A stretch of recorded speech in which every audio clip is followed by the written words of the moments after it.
ইলিশ মাছ ভাজা হচ্ছে আর সাথে হচ্ছে কাঁচা জল ভাজি। আর কাঁচা জলগুলো এত বড় বড়, মানে মেলা বড় বড় সাইজের কিন্তু কাঁচা জলগুলো। আর এই কাঁচা জলটা না একদম মুচমুচে করে ভাজবো না, মুচমুচে করে ভাজলে এক স্বাদ, আর বেশ একটু কাঁচা কাঁচা করে ভাজলি করে এর কিন্তু আর এক স্বাদ। মানে উপরটা বেশ ভাজা হবে, আবার ভিতরে বেশ নরম কাঁচা থাকতে সে আলাদা রকমের স্বাদ। এরকম করে ঝাল ভাজা কারা কারা এখন অবশ্যই কিন্তু কমেন্ট করে জানাবেন। মাছ কিন্তু ফাইন ভাজা হয়ে গেছে, একদম কুড়মুড়ে করে ভাজবো না, মানে এখনই কিন্তু মাছ কটা উঠে নেবে, তাই তো বেশি ভাজলে আর ভালো লাগবে না।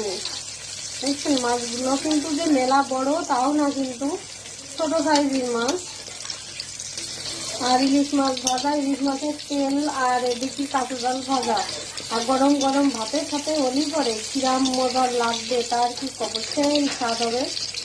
আর ভাত এদিকে রান্না হচ্ছে, ভাতও বসাই দিচ্ছি, মাছ ভাজা হয়ে গেছে, এখন ওই যে মাছ করা সব উঠে নেব। এই একটা করে উঠতেছে, একবারে দুটো উঠতেছে না। আচ্ছা থাক, একটা করে উঠে না কি করে। এই যে কাঁচা জল ভাজা এই জায়গায় রেখে দিছি, সব মাছ ভাজাগুলো আস্তে আস্তে সব কিন্তু নামাই রাখতেছি। আর এই যে কাঁচা জল কয়টা তলে রাখিছি, এখন এই গরম তেল এর মধ্যে ঢেলে দিয়ে রাখবো, কারণ তেল তো একটু লাগবে না ভাতের সাথে খাতি। অনেকেই কবে না এত তেল রাখবো না, অল্প তেল রাখবো না। মাছ ভাজার পরে একটু ডিম আছে, মাছের মানে সামান্য একটু মাছের যেটা এই যাবো একটু তেলের পরে দিয়ে ভাজে নিচ্ছি, মানে কোনো রকম একটু একটু ডিম হয়েছে মাছে।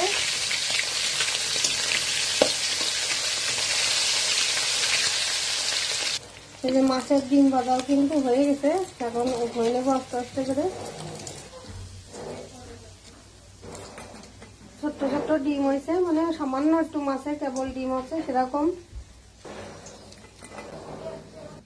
তাই যে মাছ ভাজা, ডিম ভাজা, কাঁচা জল ভাজা কিন্তু হয়ে গেছে। আর এই যে তেল এইটুকু রাখিছি, কারণ দুপুরে আবার মাছ ভাজা এরকম মাছের তেল হলেই পরে মানে আর কারোর তরকারি লাগে না।